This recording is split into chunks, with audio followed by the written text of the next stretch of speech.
নামধারী মিথ্যুক আহলে হাদিসের বক্তব্যটি শুনুন।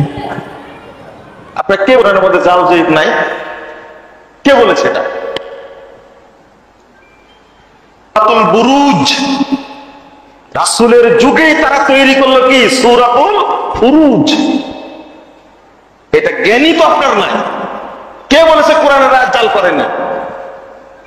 শিয়ারা ভুরি ভুরি কোরআনের আয়াত জাল করেছে।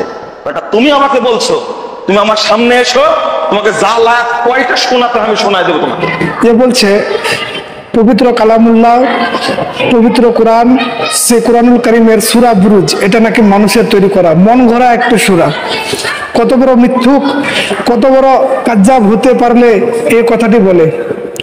আমরা দেখব কোরআনুল কারীমে আল্লাহ তাআলা কি বলেছেন। আল্লাহ তাআলা সূরা বাকারা আয়াত নম্বর 23 এবং 24 তার মধ্যে বলেন, আল্লাহ তাআলা বলে যে তোমাদের যদি ক্ষমতা থাকে তাহলে কোরআনুল কারীমের একটি সূরাতের মতো সূরা তৈরি করে দেখাও, আর যদি সেটাও না থাকে তাহলে একটি আয়াতের মতো তোমরা কি করো আয়াত তৈরি করে দেখাও।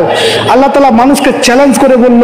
তাহলে এখানে বুঝতে পারলাম যে কোরআনের মধ্যে যা আছে এটা মানুষের তৈরি করা না, কোনো মন গড়া না। কোরআনের মধ্যে যা আছে সমস্ত কিছু আল্লাহর তরফ থেকে নিয়ে আসা।